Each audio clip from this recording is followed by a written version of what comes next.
When faith meets power, strange things happen. And when faith met Ryan, strange things indeed happened.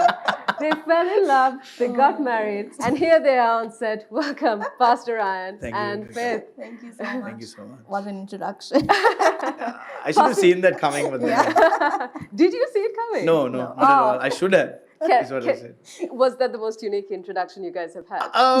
Yeah, for No, now. to be fair, our ceremony pastor Stefan said the same thing. Oh, like that Stop. was he his, did, yeah. Okay, all right. Yeah. So how are you guys doing? Welcome on set. How does it feel being here? It feels good. The studio looks beautiful. Yeah. And this is the first time we're doing this after we got married, so yeah. Thank you so much for being here. So the topic or the revelation today at hand is heirs of the covenant. And I'm just going to refer to the Dew of Heaven, which is the book that we keep referring to in addition to the Bible, of course. The reading is from Deuteronomy 28:12, which says, "And thou shalt lend unto many nations, and thou shalt not borrow."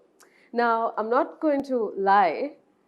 It took me a moment to digest this topic because as covenant, it felt very biblical and ancient rather than our modern day. That's right. But the more I kept reading, specifically, Pastor, actually, I'm happy both of you are here, but I know a little bit of your story.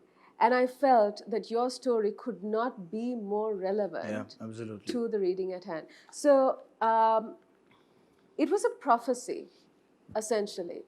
And given that we're at the end of January, the first month has already gone, and I'm sure our viewers, they've either had a good month or a bad start to the year. But I think this discussion is a good premise That's right. for the rest of the year, for them to, follow along. I can't help but realize that at this point, Pastor Ryan, Faith, when Abraham was given this promise, he was already rich. He already had wealth. So I was thinking, what is the relevance of God telling this to him? While his situation was such that he already had nations. Well, maybe not nations, but he had wealth against his name. But then I realized, and I'd like you to add your observation on it too, obviously, it was a generational promise. It was not dependent on just his wealth in that moment. And Pastor, I know that your story and the success that you have today, it was not dependent on your generation. Absolutely not. It was dependent on, I believe, the covenant, or what I'd like to call the prophecy. That's right. Prophecies that you've received. That's right. So maybe you can run us through a little bit about your story and just a little bit of what your childhood was like and how you found yourself here today. Yeah. So I think I want to start by, saying the word covenant, it's not something that was negotiated by man. It was a blood-binding, sure thing that was orchestrated by God. And one thing we need to understand now is that Jesus is the covenant. Exactly. Jesus is the covenant that we are all in, right? So, funnily, on our way here, I was telling Faith, you can always say something like, you're the heir to the covenant of director Chris and what he has put in. Even you, the great Roshan Abe Singh, the covenant, like the heir to what, he has done, right? For me, however, You didn't have that. I didn't have that. I wasn't in a place where I could have mentioned a name like Director Chris or Mr. Roshan Abe Singh. I didn't have that. So I found myself about 11, 12 years ago in a place where, okay, school is over. It's time for reality. How do I kind of navigate life and how do I go forward, right?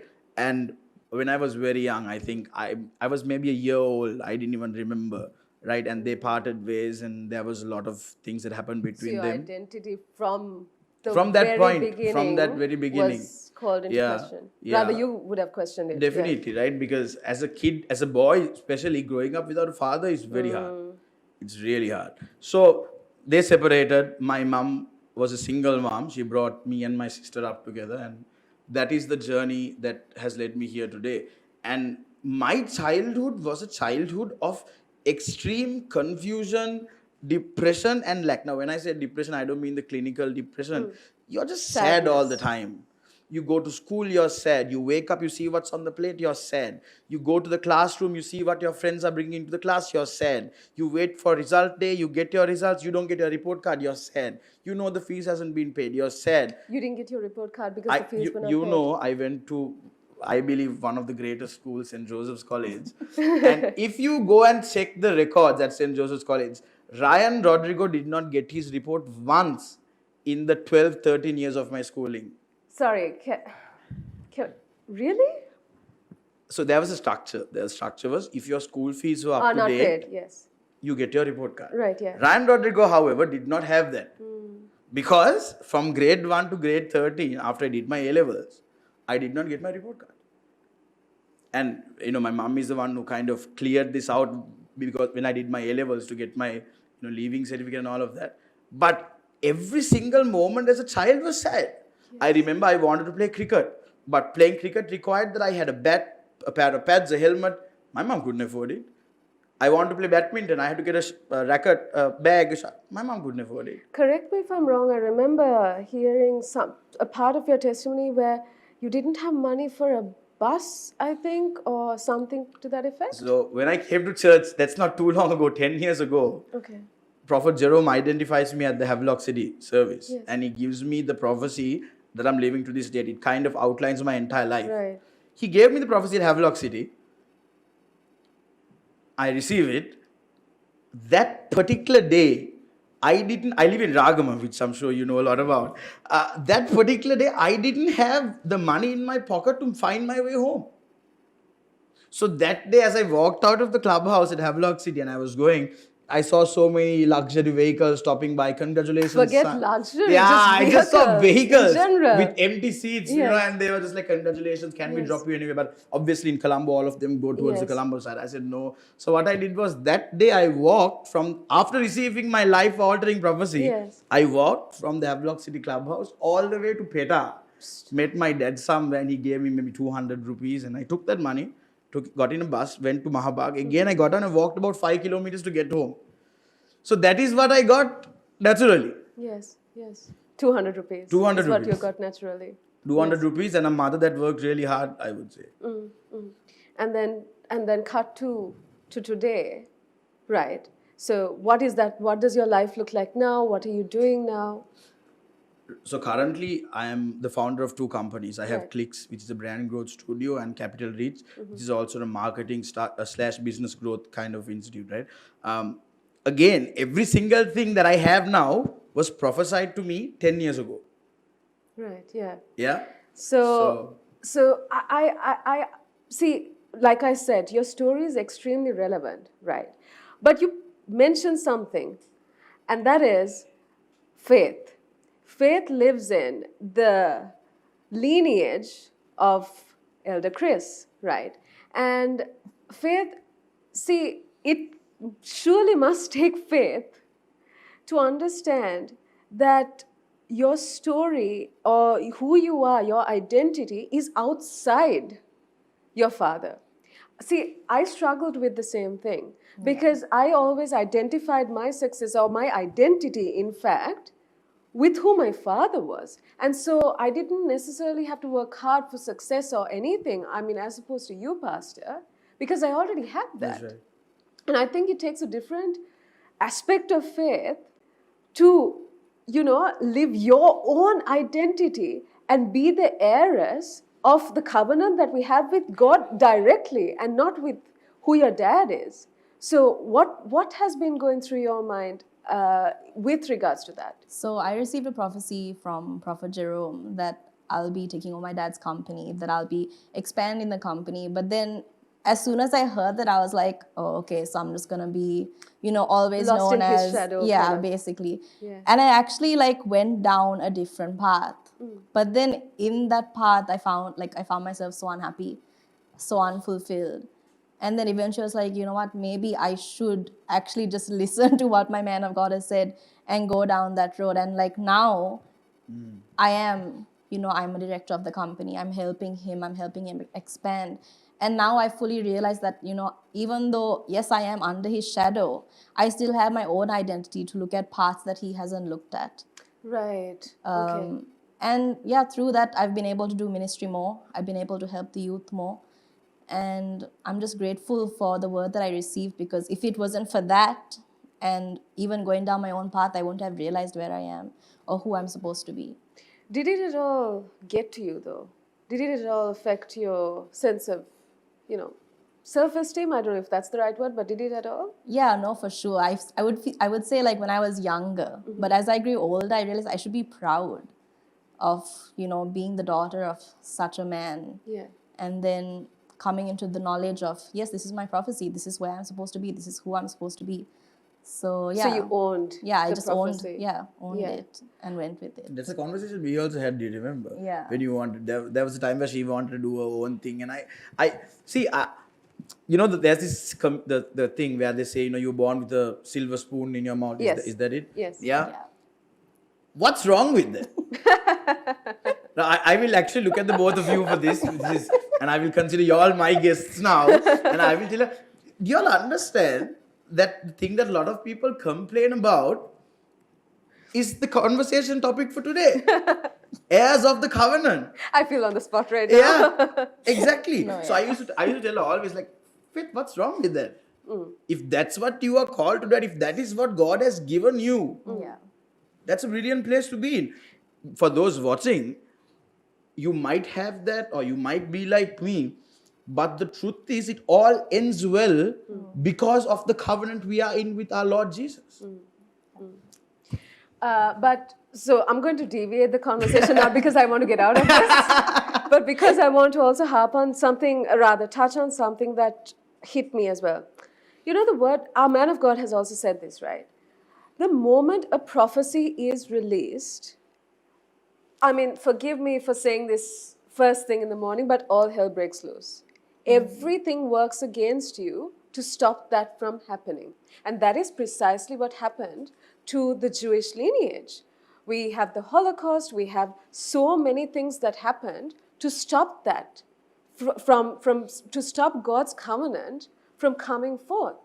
And I'm sure, Pastor Ryan, specifically where you're concerned, I mean, hearing your story, and I believe I'm right in saying that I'm sure the many prophecies that you have had released over your life, there was so much working against it. Am I right in saying that? Absolutely. Yeah. Because, see, I honor my father in the Lord, Prophet Jerome, immensely.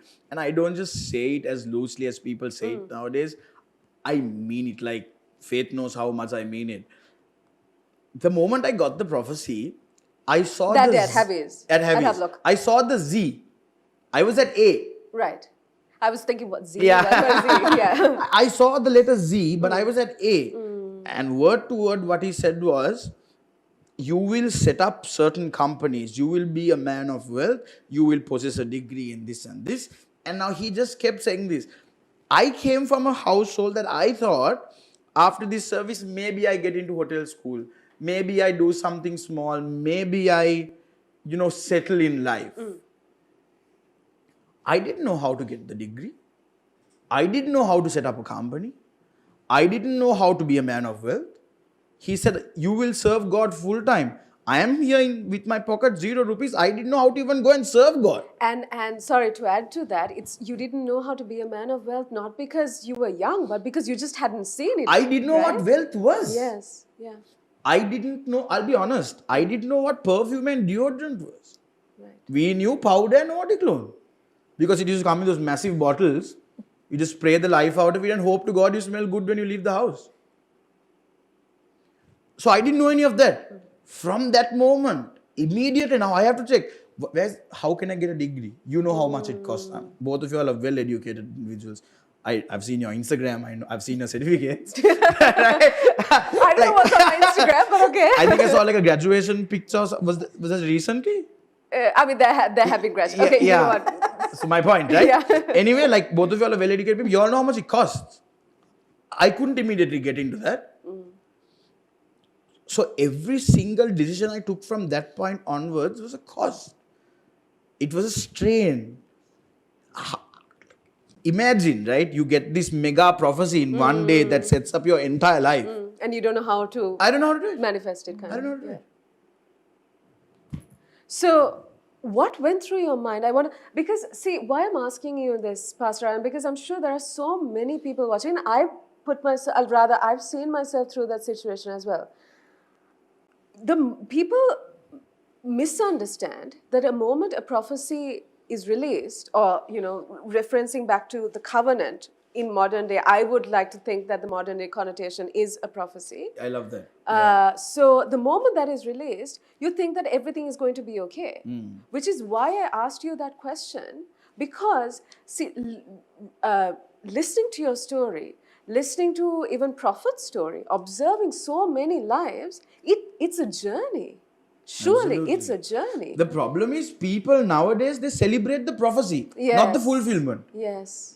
If we were to celebrate the prophecy Mary got and not the fulfillment of Jesus, where would we be today? We could celebrate the prophecy of Mary, you will have a virgin all our days. But if not for the fulfillment of Jesus, where would we be now? Before we get to the fulfillment, can we even talk about the journey? That the painful journey. I mean, see, again, I don't think it's coincidental that I mentioned the person that is Mary. Because even if you take her journey, Yes. there is so much pain. So much of pain. In my life, so see, faith, for those of you watching and for you, Rebecca, faith is potentially the most loving person I've met in my life. Oh, bless. Yeah. Okay. And she is someone that always has been telling me, even when we were dating, no, someday I want to make sure that you don't go through this pain, that you don't go through this struggle, Ryan. No, love, don't worry. Trust me, this is going to end. It does get better. Yes. But it does not end. Yes. Because I am not yet at the fulfillment point. Yes. So in that journey, there is a pain that you have to endure. There is a certain amount of stress and there's a certain amount of challenges that you have to... Discipline even that you have to inculcate into your Absolutely. journey. So it's not something to do with like, it's not a bad thing. The Bible says in this world, you will have trials and tribulations, but be of good cheer, for I have overcome the world. But also, for you to be able to appreciate what you have now, Absolutely. you have to go through pain. Absolutely. You have to be able to, because it's also a pruning process, isn't Absolutely. it? But coming to who you are today, Pastor, and of course, faith. See, the verse, I love it. I'm going to refer back to the verse in Deuteronomy, today's reading, where it says, "The Lord shall open unto thee his good treasure, the heaven to give the rain unto thy land in his season, and to bless all of the work on thine hand, and thou shalt lend unto many nations." Right? Now, as much as that feels like you're being placed in a position of superiority, it also, I feel, in a sense, talks about the responsibility that you have, because God is blessing you to bless someone else. Absolutely. And Pastor, I think, again, I'm sorry, Faith, but then I'm going to put you on the spot once again, Pastor. We see you on stage, right?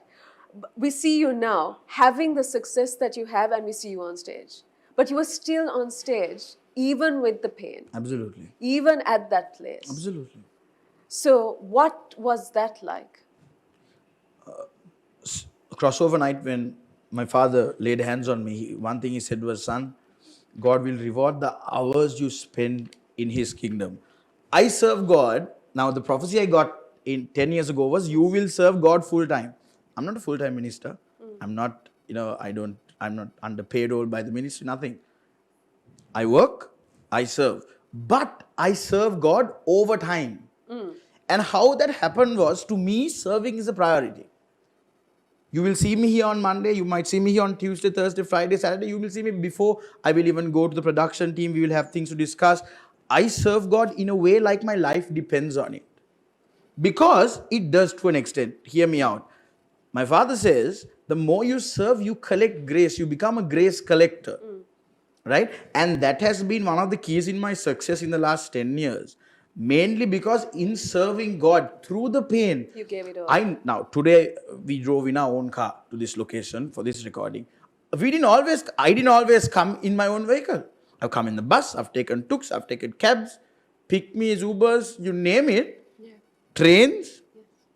I have been here. So I didn't always come with the well-laundered suits and the branded t-shirts. No.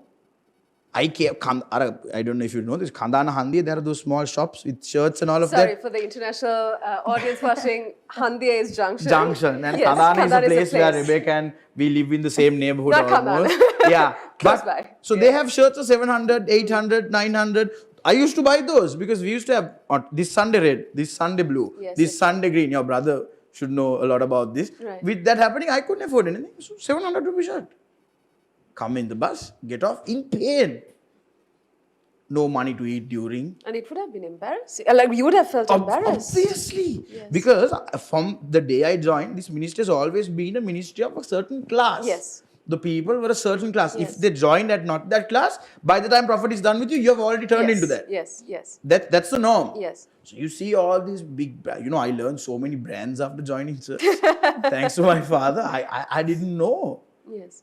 It was embarrassing not being able to do it. Or sometimes, I'll be honest with you all, I have worn the same black trouser for I think 1.5 years when I joined the ministry. But that's the kind of stuff I had to encounter. Like, I know a lot now in the dome. We have about 150, 200 people in the dome worship team alone. There are a lot of kids that come to a lot of hardships, a lot of challenges, monetary problems, where I just want them to know, I know you're watching now. And for those that are watching, please understand it does get better. Yes. In serving God, in being faithful, in understanding that you're an heir to the covenant of Jesus, life gets better. Put in the work, be faithful, love God, love the ministry, submit to our Father, and you will see everything just change, So that is it. I can just harp on the problems, but you all will be so motivated this morning. I don't think I want that for the audience. But in saying that, my next question actually leads to that. So God, in this verse, promises prosperity. That is his covenant. What are some commandments or some principles that you have inculcated into your life to obey this and to see it into fruition in yours? I think one of the main things that Pastor Ryan and I have, our lives are kind of a witness to it, is just saying yes to the calling of God. I think that's one of our main... So what do you mean by saying yes to the calling? What do you mean by if that? anyone calls you to do anything for the ministry, just say yes. I started in as a youth media kind of person. And I went for my first youth event and they were like, oh, do you want to serve in the ministry? I was barely, I was barely having a relationship with Jesus. But I said yes. And then I grew in that. And now I'm the head of Sky Ministry Media. Wow, okay. So, but that also kind of grew my capacity in the business, like in the marketplace, because now I do media for my dad's company. Brilliant. I used to do it as a side hustle. Wow. And just saying yes to the call of God, like you collect so much grace, like he said, that nothing will ever be, you'll never lack anything. Certainly. Yeah. Certainly, because hearing what you just said, Yeah. what you have said yes to in the ministry Yeah. has truly spilled over into your Absolutely. career Yeah. and your daily life. But in these concluding moments, Pastor Ryan, Faith, I want us to, I'd like you all to touch a little bit on, or rather educate me, and of course the audience watching. Like I said at the beginning, the old covenant was dependent on you being part of Abraham's lineage, right? It was part of you belonging to Abraham's line. But now, as you said, Pastor, because of Jesus, we are all part of that lineage. But for someone who's watching, how would you encourage or how would you advise someone to be a partaker of that lineage? It's simple. Give your heart to Christ. Understand, now we are not outsiders to the covenant. We are heirs to the covenant of Jesus. That might sound like a complex word. Yes. What it basically means is that rightfully you are, rightfully you belong to everything that is Jesus. What everything Jesus promised is belong to you now. All you have to do is give your heart to Christ. What I would like to share in conclusion is that life may be hard for so many people. And it's not just about the money, it's not just about the relationships, it's not just about the calling.